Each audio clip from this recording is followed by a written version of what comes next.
Bonjour et bienvenue à l'émission Chrétien comme Christ. Le thème de notre émission aujourd'hui est « Osez vous lancer ». Alors Christine, tu as un texte à nous lire dans l'Évangile selon Matthieu au chapitre 14, je pense. Au chapitre 14, à partir du verset 26, et on va voir comment Pierre va oser se lancer. Il s'agit de Jésus qui arrive en marchant sur l'eau, et quand les disciples le virent marcher sur la mer, ils furent troublés et dirent « C'est un fantôme ». Et dans leur frayeur, ils poussèrent des cris. Jésus leur dit aussitôt « Rassurez-vous, c'est moi, n'ayez pas peur ». Pierre lui répondit « Seigneur, si c'est toi, ordonne que j'aille vers toi sur les eaux. » Et il dit « Viens ».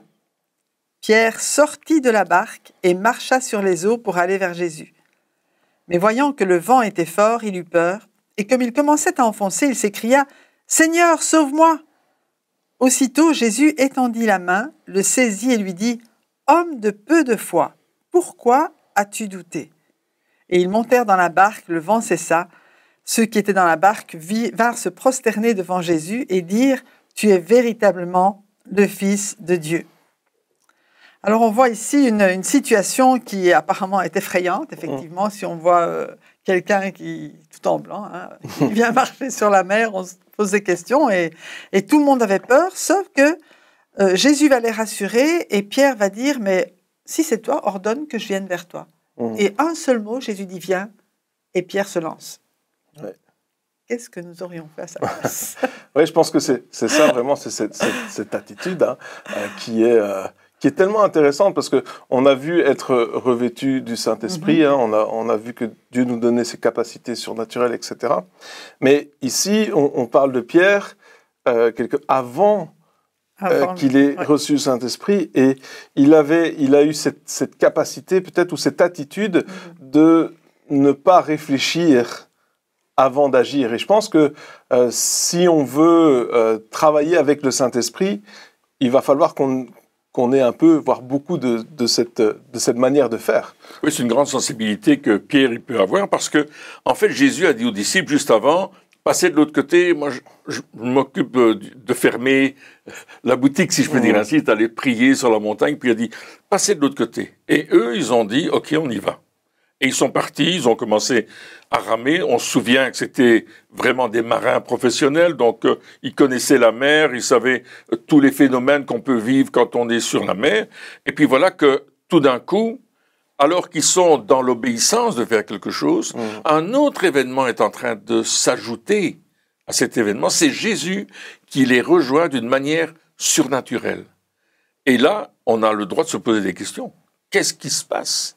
Ouais. Est-ce que c'est vraiment Jésus ou est-ce que c'est un fantôme, un esprit? C'est quoi? En tout cas, c'est ce qu'ils pensaient tous. Ils pensaient tous que c'était un fantôme, donc y compris Pierre. Et puis Jésus dit non, c'est moi. Et ce qui est intéressant, c'est que ça n'a rien à voir avec la situation qu'ils sont en train de vivre. C'est-à-dire que donc ils obéissent à Jésus. Leur but, c'est d'aller de l'autre côté. Il y a une tempête qui est là et Jésus arrive et Jésus pourrait dire quelque chose dans le genre commander à l'eau et au vent de s'arrêter ou commencer à prier ou intercéder, etc. Et Jésus, ce qu'il est en train de dire plutôt, c'est « Viens vers moi. Viens près de moi quelque part. » C'est ça qu'il est en train de dire. Il lui dit « Mais tu vois toute cette tempête, tous ces problèmes, tu peux essayer de parler à la tempête, tu peux essayer de combattre, d'essayer de ramer le plus fort possible, ou alors, tu peux venir vers moi. Mais pour venir vers moi, il faut sortir de la barque. En pleine tempête. En pleine tempête. Déjà que personne ne ferait ça en temps normal, sauf pour nager, mais ici, c'était pas le but. Deuxièmement, il y avait la tempête, donc c'était vraiment terrifiant, parce que c'est facile de juger, mais je ne sais pas ce qu'on aurait fait à sa place.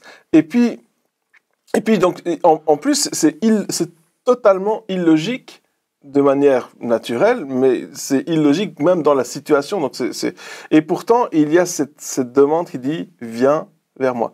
Et c'est ça aussi, quand on parle d'oser se lancer, souvent lorsqu'on se lance, c'est vers Jésus, au fait. Oui, c'est le seul but qui permet justement de braver la tempête. Mais j'aimerais insister aussi sur le fait que Jésus les a rassurés.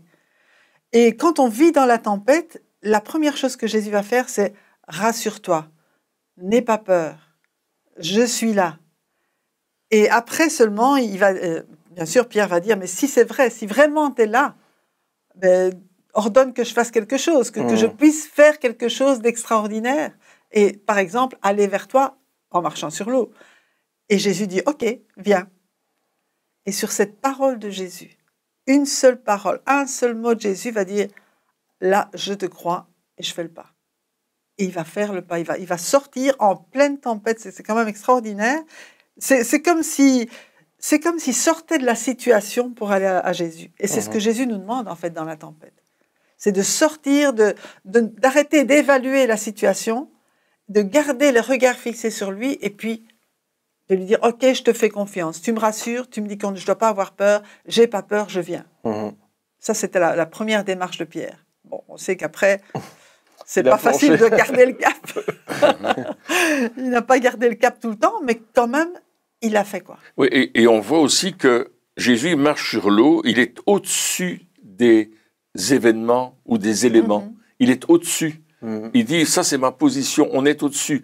Et ça nous parle, en tout cas moi ça me parle, où Dieu nous dit, mais si tu es en moi, tu es au-dessus aussi des événements qui peuvent arriver. Ça ne veut pas dire que tu ne vas pas les subir. Pierre va subir la tempête quand même. Hein, il va être mouillé. Hein. Il va être mouillé. Oui, il y a le vent, il y a tout ce qui peut se passer dans une tempête. Et on sait qu'on peut être bien ballotté sur un bateau quand il y a une tempête. Mais là, Pierre, lui, qu'est-ce qu'il fait? Il va dire, si c'est toi, ordonne que je vienne vers toi. Il dit encore une fois, ordonne que je vienne vers toi. Et la même chose, Jésus leur avait ordonné de passer à l'autre bord. Donc, quelque part, il y a un ordre dans l'ordre. Je veux aller plus loin avec toi. Et c'est ce que ce texte nous dit. Est-ce que nous sommes prêts à aller plus loin avec Dieu et vivre des choses qui sont au-delà de notre compréhension? Parce que marcher sur l'eau, c'est au-delà de notre compréhension. Ouais. C'est au-delà du naturel, c'est vraiment surnaturel. Mais c'est ça, des fois c'est facile un peu de parler du surnaturel, de dire « Ah, mais on doit vivre dans le surnaturel, etc. » Et on peut en parler toute notre vie sans jamais le vivre. Et ici, Pierre a vécu quelque chose de surnaturel parce qu'il a arrêté de raisonner, hein, on parlait de raisonner, je veux dire ça, c'est une fraction de seconde, et des fois l'obéissance à ce que Jésus nous demande de faire, c'est aussi une fraction de seconde, c'est aussi, on réfléchit au fait après, c'est sûrement ce qui s'est passé. Pierre, il a commencé, une fois qu'il a décidé de le faire, après, il s'est dit, qu'est-ce que je suis en train de faire? Qu'est-ce qui se passe ici? Je suis où? Et là, il a réalisé qu'il était en train de vivre quelque chose de surnaturel. Ça veut dire aussi que lorsque nous obéissons et lorsque nous vivons quelque chose de surnaturel, c'est pas parce que nous sommes dans le surnaturel que forcément ça nous rassure. Parce que non seulement c'était déstabilisant pour Pierre. Je veux dire, l'ordre en soi était déjà déstabilisant, hein, mais il l'a fait. Mais une fois qu'il l'a fait, souvent on se dit, une fois que tu obéis à Dieu, une fois que tu commences à faire ce qu'il te demande de faire et que tu commences à vivre des choses comme lui veut que tu les vives, alors une fois que tu es lancé, tout va bien. Mais non, dans ce texte, on voit que c'est pas du tout ça qui se passe. Et c'est normal d'avoir, même alors qu'on a obéi à Dieu, même alors qu'on est en train de marcher dans quelque chose qu'on ne comprend pas, etc., qu'on ait des doutes dans cette marche-là. Absolument. Et Jésus, ce qu'il reproche à Pierre, c'est de dire, mais tu as laissé le doute gagner quelque part. Hein. C'est ça. C'est ça. Donc, et on voit que finalement, c'est un combat entre la vision spirituelle et la vision charnelle, terrestre, hein, la vision naturelle. Ou bien, tant qu'il regardait à Jésus, tout allait bien, il marchait sur l'eau, il était au-dessus des événements. Mais effectivement, quand ses yeux se sont tournés sur ce qui se passait autour de lui, alors là, il a commencé à couler. Et ça montre que notre façon de voir les choses, là où nous regardons, c'est ça qui nous mène. Ouais. Et peut-être que quand il a détourné les yeux de Jésus, c'était pour regarder en arrière vers ses collègues en disant « les gars, regardez ce que je suis en train de faire là ». Et en tournant, il y avait toute l'eau entre Jésus et le bateau. Il y avait l'eau, le vent et tout le bazar. Et là, il s'est dit « oh, qu'est-ce que je suis en train de faire ?» Et des fois, c'est ça aussi, c'est de dire, quand on fait des choses surnaturelles, eh bien, gardons les yeux fixés sur Jésus. Arrêtons d'essayer de nous évaluer ou dire « Regardez, je suis en train de faire des choses surnaturelles, regardez-moi, etc. » Et lorsqu'on dit « Regardez-moi », c'est exactement ce que Satan a fait lorsqu'il était en train d'adorer Dieu. Et puis la Bible dit qu'il s'est regardé et il a vu qu'il était magnifique. Et donc, il a regardé à sa propre gloire, quelque part, au lieu de continuer à tourner les yeux vers Dieu. Et c'est pour ça que Satan est tombé. Hein. Et donc, l'orgueil, c'est toujours aussi quelque chose qui va nous faire des choses ou détourner le regard. Et à cause du fait qu'il a détourné le regard, il a douté, sa foi a été diminuée et il a commencé à couler. Oui, et ça devait quand même être assez flippant pour lui. Hein. Il coule dans l'eau alors qu'il marchait sur l'eau, qu'il est sorti de la barque. Vous imaginez, tu sors de la barque, tu marches sur l'eau, c'est un fait exceptionnel, c'est quelque chose d'extraordinaire. Et quand Dieu nous appelle à faire des choses qui sont hors du naturel, on peut à un certain moment commencer à les faire et comme tu dis, à un certain moment se dire est-ce que je suis dans le bon? Est-ce que je suis pas en train de faire une bêtise? Est-ce que vraiment je vais dans la bonne direction? Et il y a souvent l'opposition qui vient dire surtout ne fais pas ça, surtout ne va pas là, surtout n'entre pas dans cette direction-là. Et on voit ça avec l'apôtre Paul qui est averti par un prophète qu'il va être lié et il va être livré aux païens. Et tout le monde lui dit, fais pas ça, Paul ne va pas à Jérusalem, Paul ne fait pas ceci, cache-toi, ne te laisse pas prendre. Mais Paul, il dit, je sais que Dieu me demande d'être livré aux païens pour aller à Rome, pour rendre témoignage. C'est un peu la même chose, il va marcher sur les eaux de la situation politique de l'époque et militaire, parce que Dieu l'appelle à être un témoin là où il l'appelle. Et on voit le résultat de ce que Paul va faire en lisant les lettres à Timothée, par exemple, où il va pouvoir écrire les lettres pastorales, et c'est extraordinaire. Et on voit bien sûr ici Pierre, qui lui est en train d'apprendre quelque chose. Et c'est une leçon, en fait. Jésus est en train de lui apprendre une leçon, en lui disant, tu vois, il n'y a pas que conduire ta barque, il n'y a pas que d'être un bon marin, il faut à un certain moment passer à un état supérieur et oser vivre les choses que Dieu nous demande de vivre. Ouais, et puis Paul aussi, si on fait un Paul, c'est aussi une fraction de seconde. Ouais. Je fais appel à l'empereur. Absolument. C'est vrai. C'est une seule phrase Qui a déterminé son qui destin. a déterminé les années à venir. Oui. Oui. C'est vrai, c'était une seule phrase, un seul moment C'est vrai. où tout d'un coup il a osé, il a été au-delà, hein, et il a dit je fais appel à l'empereur. Et ensuite, toutes les années qui ont suivi le voyage, etc., et les années qu'il a... Son emprisonnement. Son emprisonnement où il a attendu, hein, quelque part, parce qu'il fallait... C'était pas en 2 semaines qu'on pouvait voir l'empereur, il a fallu des années, mais c'était juste une phrase. Mais il a tenu, c'est ça aussi la différence d'avec Pierre, c'est que il a tenu, même quand le prophète est venu en lui disant, ben voilà, celui qui va être lié, etc., mais il le savait. Oui. Il le savait. Absolument. Et la parole de Dieu, c'était pas... La parole prophétique, c'était pas « n'y va pas », c'était « voici ce qui va t'arriver ». Absolument. Mais les gens qui étaient autour et qui ont vu cette parole, qui ont entendu cette parole prophétique, qui ont vu cette chose, ont dit « non, n'y va pas ». Mais la parole, c'était pas ça, c'était « voici ce qui va t'arriver ». Mais lui, il le savait. En fait, il a obéi à l'ordre de Dieu qui lui disait « il faut que tu ailles témoigner aussi à Rome ». Ouais. Donc, il marchait dans cette vision, peu importe ce qui allait lui arriver. Et ici, je vais revenir quand même à Pierre, parce que Jésus n'a pas dit, parfois il disait, si vous aviez de la foi, mais ici il a dit à Pierre, homme de peu de foi. Tu as eu la foi pour commencer, mais tu n'en as pas eu assez pour continuer. C'est un peu ça. Et là, Jésus nous encourage à avoir la foi pour démarrer, mais aussi à garder nos yeux fixés sur lui. Si on se détourne de lui, bon, quelque part, il n'y a pas de problème. Pierre a crié au secours, Jésus l'a pris par la main. Donc, il n'y a pas eu de conséquences négatives au fait que Pierre ait douté. Il y avait une solution. Il y avait une solution. Il veille sur nous. Quand il dit « n'aie pas peur », c'est « je veille sur toi à chacun de tes pas ». Même si tu fais un pas de côté, même si tu doutes à un moment, moi, je suis encore là, moi, je suis toujours fidèle. C'est en fait ça aussi que ce texte nous dit. Donc, mais... garde ta foi, que ta foi soit forte non seulement pour démarrer, mais pour aller jusqu'au bout de ce que je te demande et continue à garder les yeux fixés sur moi. C'est ça. Parce que je te mène au port. Oui, et parce que c'est lui la source de notre foi. Il est la source de notre foi. C'est-à-dire que la foi, c'est pas quelque chose qu'on dit moi j'ai plein de foi et puis j'en aurai toujours autant, peu importe. Non, on a besoin qu'elle soit renouvelée constamment. Et si on garde pas nos yeux fixés sur Jésus, si on n'a pas cette proximité, parce qu'on en revient toujours là, hein, Jésus c'était viens près de moi, c'est près de moi. Si on n'a pas cette proximité avec Jésus, eh bien c'est la même chose. On s'éloigne de la source. Et si on s'éloigne de la source, à un certain moment, on va se retrouver sans provision, on va se retrouver sans eau, si on va dans un désert, à un certain moment, on n'aura plus rien.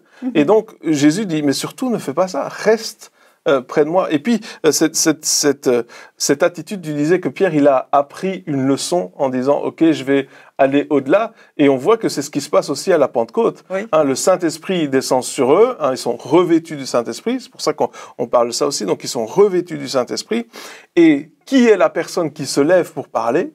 C'est Pierre. C'est Pierre. Ouais. C'est celui qui...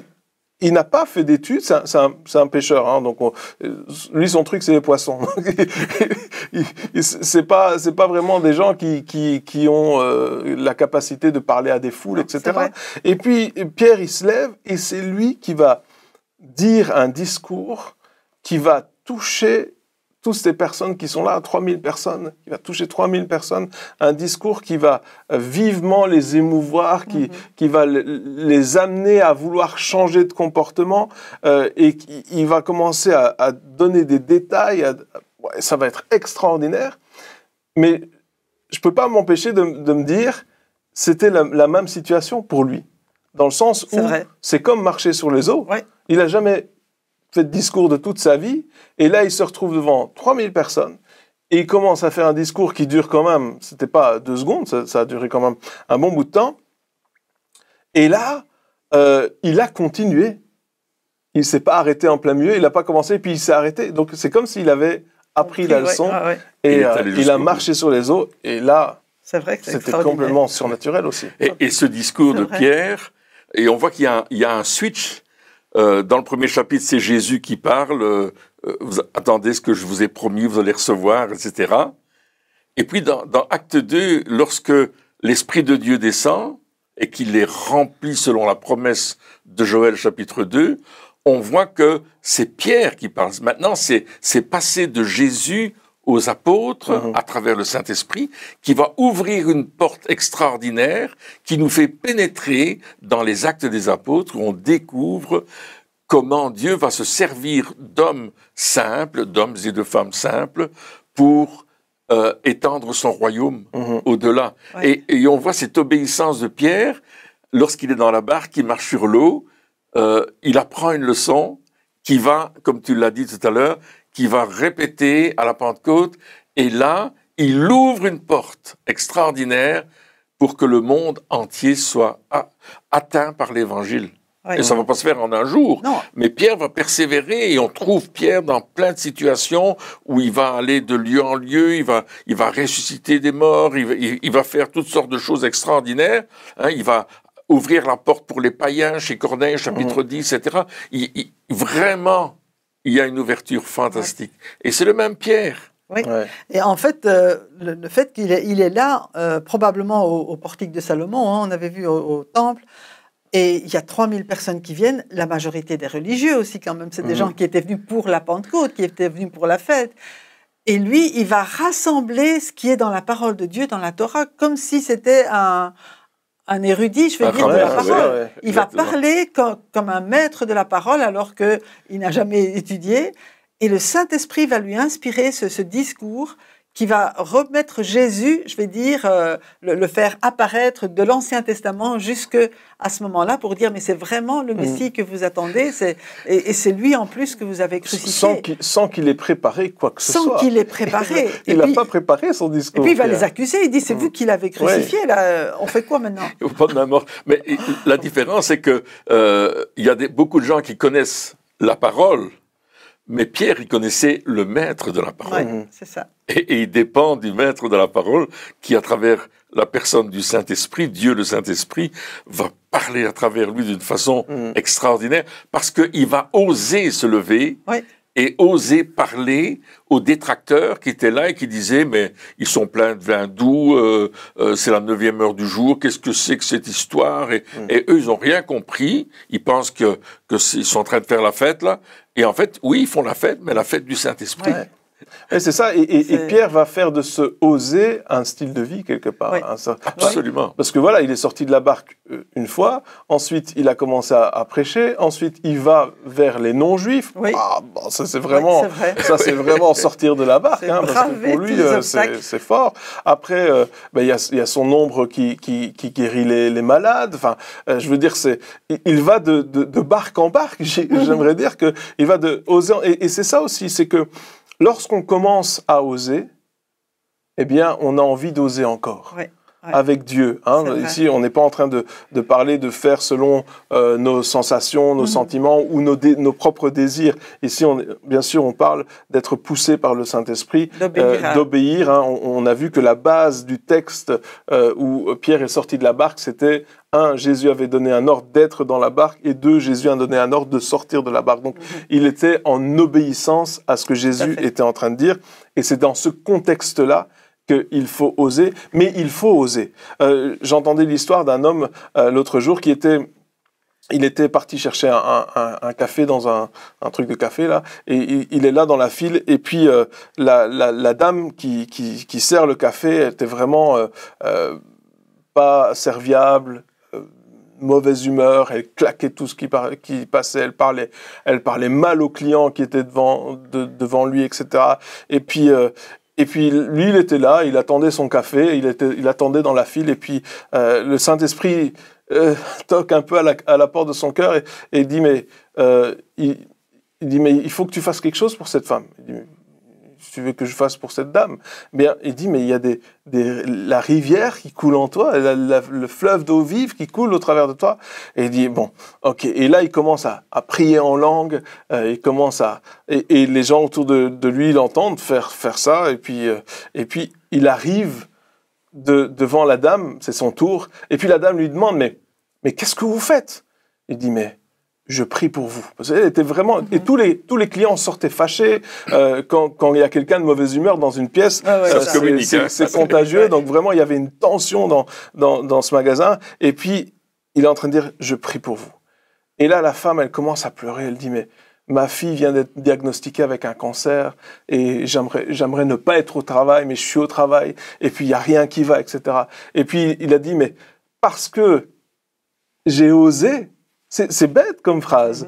Eh bien, elle a ouvert son cœur, il a parlé avec elle, il a prié pour elle. Il dit, et quand il s'est retourné, tous les clients derrière étaient en train de pleurer parce que le Saint-Esprit avait changé non seulement la vie de cette femme, mais en plus l'atmosphère dans la salle. Et je pense que des fois, le fait de dire, je vais aller au-delà de juste... De mes craintes, je vais oser. Et souvent, on pense que oser, c'est tout de suite faire des choses énormes, vendre ma maison. Non, ça commence par des petites choses. Oui. L'obéissance à Dieu, oser lui obéir, oser sortir des choses, ça commence avec des petites choses, et lorsque Dieu voit que nous obéissons et que nous osons dans des petites choses, alors il commence à nous demander des plus grandes. Mais je pense que des fois, on ne fait pas des petites choses parce que justement, on se dit que non, oser, c'est certainement uniquement une grande chose qu'il faut faire. Mais je pense que ça commence aussi, ou ça fait partie avec des simples choses comme celle-là. Mais quand on parle d'oser, ça veut dire que ça va au-delà de ce qu'on aurait fait normalement. Et là, ça demande de toute façon la foi, la confiance que ce que Jésus nous demande, il nous donne la capacité de le faire. Même si nous-mêmes, en regardant à nous-mêmes, on dit ben non, je peux pas, non, je l'ai jamais fait, non, je sais pas faire ça.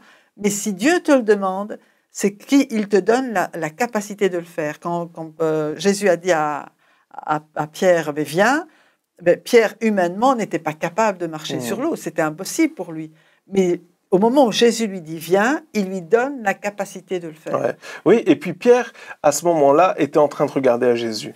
Oui. Et je crois que dans notre vie de tous les jours, si on veut vivre ce genre de choses, si on veut vivre ce genre de oser en obéissance à la parole de Dieu, il faut que même lorsqu'on va faire nos courses ou lorsqu'on est au travail, etc., nous devons apprendre à regarder à Jésus. Oui. Et lorsque nous regardons à Jésus, c'est à ce moment-là qu'il va nous dire « Ok, maintenant tu peux faire ça. Maintenant tu peux faire ça. Tu peux dire ça à telle personne, etc. » Parce que nous avons nos regards au bon endroit. Mais si on vit notre vie quelque part où on regarde à Jésus une fois de temps en temps, ou seulement lorsqu'on prend du temps pour prier le soir ou le matin, ou lorsqu'on va à l'église le dimanche, on ne va rien vivre de tout cela, parce qu'on n'aura pas nos regards au bon endroit. Ouais, Oui. ouais. Et puis il y a une prise de risque de la part de Pierre, parce que sortir de la barque, même si Jésus lui dit « viens », quelque part il y a une prise de risque, c'est-à-dire qu'il va faire quelque chose qui est inhabituel. Et à la Pentecôte, même chose, il va faire quelque chose qui est inhabituel. Il va oser parler devant toute cette foule et leur dire leurs 4 vérités, mais aussi leur annoncer la puissance du royaume de Dieu. Oui. Et avec des conséquences positives, puisqu'il y aura 3000 baptêmes d'eau, parce que les gens vont reconnaître Jésus comme le Messie, et il y aura 3000 baptêmes du Saint-Esprit, parce qu'il y a la suite qui continue, et là, il est en train d'allumer quelque chose d'extraordinaire et on voit que l'évangile va être propagé et que l'Église va naître, tout simplement, parce qu'il va obéir à quelque chose que Dieu leur demande. Et je pense que rester ces 10 jours dans la prière, là, tu sais, d'intercession, de chercher Dieu, etc., ça devait être quelque chose de difficile, peut-être de formidable, mais quelque part, c'était un défi qu'il fallait relever. Et ils l'ont relevé. Et parce qu'ils l'ont relevé, ils ont reçu ce qu'ils attendaient de recevoir. Ils ont persévéré. Alors, notre obéissance, la prise de risque, nous demande de la persévérance pour aller jusqu'au bout. Ouais, et puis ce qui est extraordinaire avec ce qui se passe lorsque nous osons, c'est que, comme tu l'as dit, il a osé, 3000 personnes ont donné leur vie à Jésus, 3000 personnes ont été baptisées du Saint-Esprit, et 3000 personnes ont commencé à oser. Ah ben, tout à fait. 3000 personnes ont commencé à oser. Témoin. Et donc, lorsque nous osons, c'est contagieux. Ah ben. Lorsque nous n'osons pas et lorsqu'on ne fait pas ce que Dieu nous demande, c'est contagieux aussi, parce qu'on empêche les autres aussi de faire ce que Dieu veut qu'ils fassent. Mais lorsque nous osons, c'est contagieux parce que les gens se disent « Ah, mais lui, il a osé, j'aimerais tellement oser aussi, je vais le faire aussi. » Et donc, c'est ce que Dieu veut pour nous, mais pour ça, je pense que le maître mot, c'est garder nos yeux fixés sur Jésus. Eh bien, chers amis, merci encore de nous avoir suivis pour cette émission. Et puis, on se retrouve très bientôt pour la suite. Au revoir.